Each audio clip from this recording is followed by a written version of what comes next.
welcome back. I am the Irish guy. What's this? Gameweek15? Alright then, let's take a crack at all the predictions. Watch me keep up this good run of form of predictions and watch me get at least 7 results spot on. Honestly, trust me, I've never been more confident than I am today. I'm sorry, I just predicted Neil Maupay to score a goal. Who does that? Trust me lads, if I don't get at least 1 correct score this weekend, then honestly, I'll eat a Burger King hamburger out of the bathroom sink. Right, let's go. West Ham versus Chelsea. Hands up, all West Ham fans. Please stick your fingers in the air if right now you are indeed sweating like a pig in heat. I mean, I don't blame you. You're probably going to be burying your face in a plate of undercooked toast because that Champions League dream you had, oh, it's slipping away like Kevin Spacey's career. Honestly, yes, you're still in the top 4, but lads, you picked up 1 point from the last available 9. I mean, when Neil Maupay smacked in a bicycle kick to stretch your winless run against Brighton to 9 years and 8 months, oh, it probably felt like having an ice cream cone shoved down your throat. You cannot hope to qualify for the Champions League when you've just drawn with Brighton and Hove Albion 6 times in a row. Listen, qualifying for the Champions League, it would probably finally legitimise the owner's decision to drag you kicking and screaming out of Upton Park and turning your once proud stadium into a public bowling alley. Or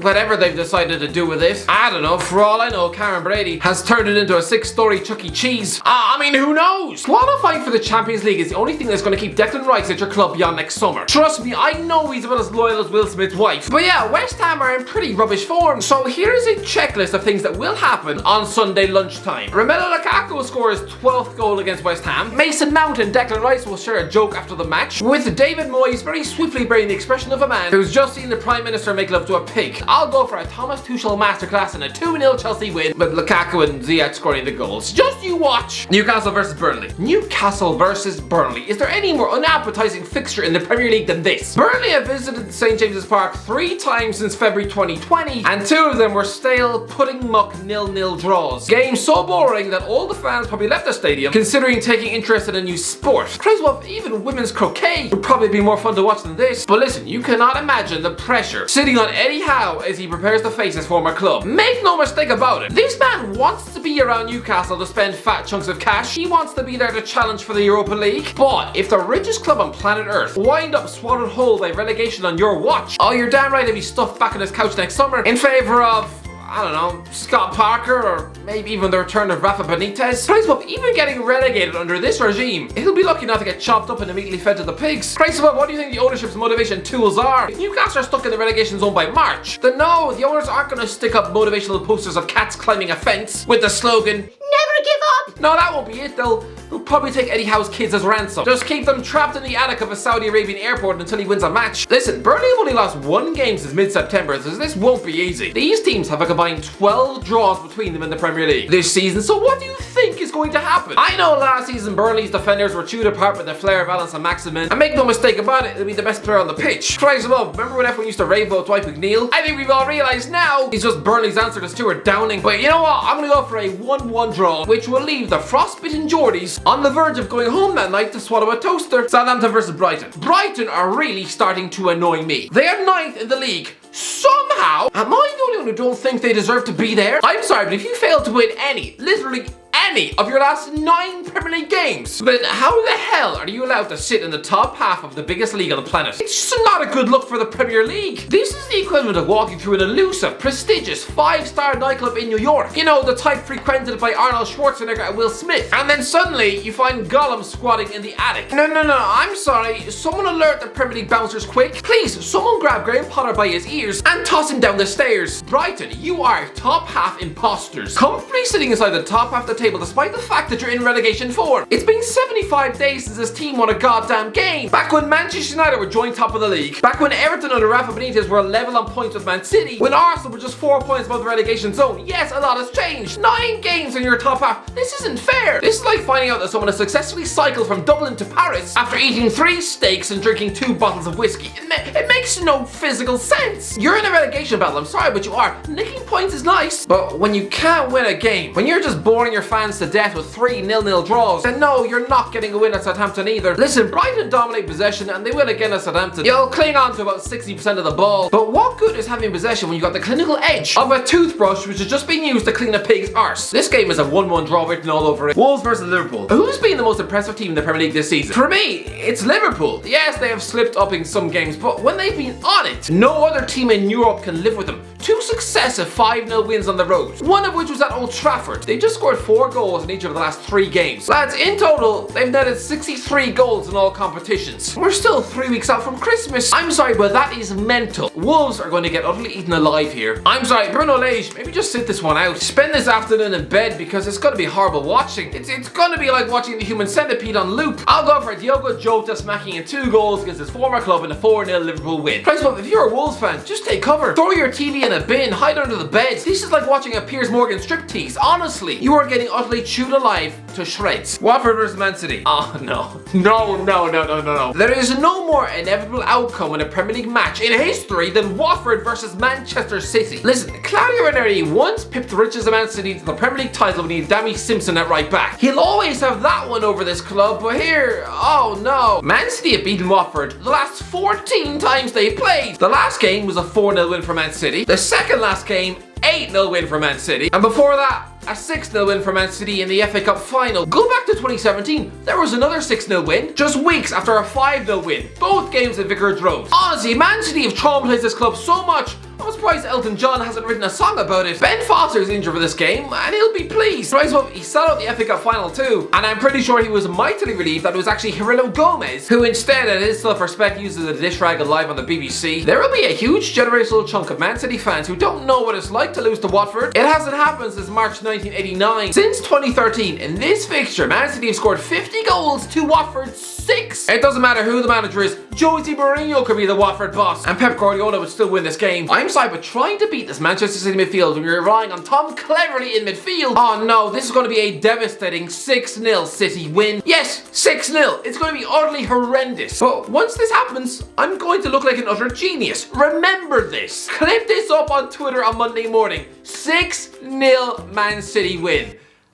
It just is. Leeds versus Brentford. When Pontus Jansson was binned by Marcelo Bielsa 2 years ago, did anyone really believe that he'd be returning to Ellen Road in the Premier League? I thought there was more chance of me growing an elephant's knob on my face. I mean, make no mistake about it, this fixture still has a ring of relegation dogfight stamped all over its face. But lads, Leeds fans are not going to like this, but I'm looking at a shock Brentford win. Your X Factor is gone. Suddenly you're about as much fun to watch as James Corden taking a poo in a lunchbox. You haven't scored more than 2 goals in a single match all season long. I mean, what is this? Where has your spark gone? Don't you dare tell me it's down to the absence of Patrick Bamford. No, I'm sorry, the rest of your players just look like toothless gummy bears. Does somebody actually want to explain to me the point of Daniel James? And surprisingly, what makes even less sense is that defensively, you actually look pretty good. After conceding 5 on the opening day to Manchester United, conceding the 11th goal at Old Trafford inside the last year, you've completely remodeled your team. Now only conceding 15 goals in the next 13 games. What is going on? But honestly, I think a free-spirited, ambitious Brentford will smell the foul stench of second season syndrome. I'd imagine there's a similar odour to your granny's nursing home. And yeah, Ivan Toney and Brian Mbeumo will smack in a couple of second half goals to seal a comeback 2-1 win. Just you watch. Man United versus Crystal Palace. So Michael Carrick has finally left the Manchester United building after 15 years. I guarantee you, within a month of sitting on his couch watching Home and Away with his wife, he's going to instantly regret this decision. Honestly, give it 6 months and he'll be back looking for work, desperately applying to become the next interim manager of West Brom. Anyway, listen, this will be Ralf Rangnick's debut, but forget this new manager bounce. I think we proved when a tactical egg McMuffin like Carrick can oversee a Champions League win in Spain, grind out a point at Stamford Bridge, and beat Arsenal. I think it proves that this new manager bounce is a fable. Don't you tell me that Michael Carrick is tactically more astute than the 2 Arsenal managers after Arsene Wenger. No, most interim managers do not fail, and it's down to the fact, not because players gravitate to their tactical breath of fresh air, no, it's more everybody breathing a sigh of relief that the previous fella, the suffocating managerial eggplant who everyone had just stopped listening to, has finally left the building. So Rangnick doesn't need to worry. The very fact that he's not Ole Gunnar Solskjaer is enough. I mean, it's a shame Carrick didn't hang on for one more week, because it would have been nice to see a former North London derby midfield battle going head to head in the dugout. Listen, Ollie was not very good at beating Crystal Palace. He lost both times they visited Old Trafford, with the likes of Wilfried Zaha and Patrick Van Aanholt carving through his defence like a spoon. Crystal Palace haven't actually lost at this ground since September 2017. That's over 4 years ago. But listen, this is going to be a big Man United win. It's going to be an afternoon of celebration. 5-0 Man United.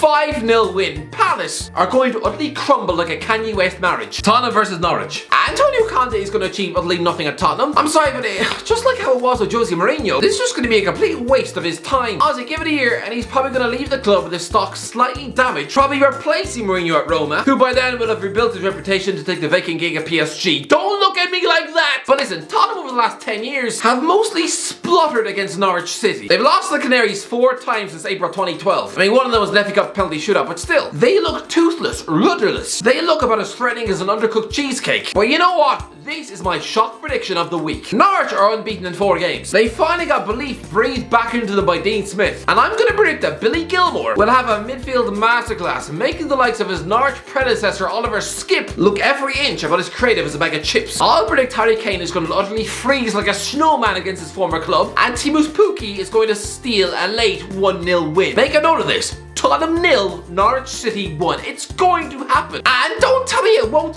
May I remind you, 2 weeks ago, you got beaten up by a bunch of Slovenian milkmen. I mean, come on. Let's not forget that Tim Krul often enjoys morphing into Prime Buffon when he visits Tottenham. I mean, he once made 14 saves in a 1-0 win for Newcastle 8 years ago, and he won a penalty shootout last year. Anyone who thinks that it's unfathomable that Norwich City will win at Tottenham this weekend have not been paying attention. Just wait.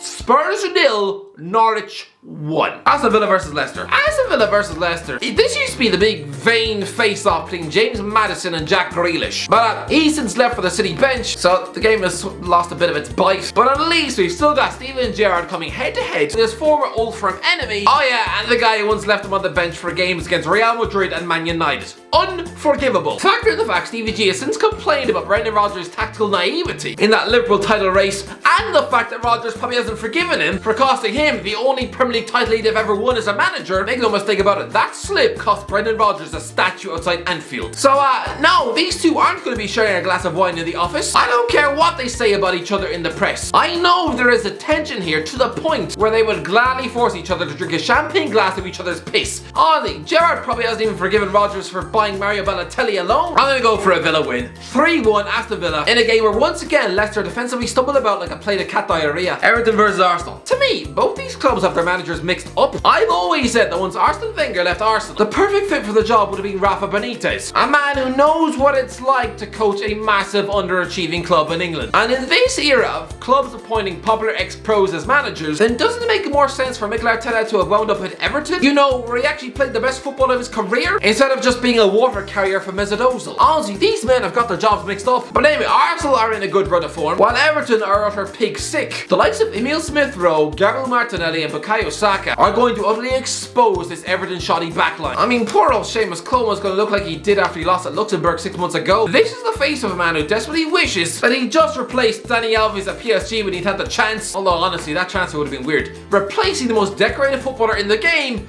with some right back from Killy Beggs. But honestly, this is going to be a complete destruction. 3-0 Arsenal win with Benitez getting dumped before Christmas. Anyway, that's the video. Let me know what do you think, right? Let me know your predictions in the comments section below. Enjoy the video. Don't forget to subscribe. As always, I'll talk to you in a while.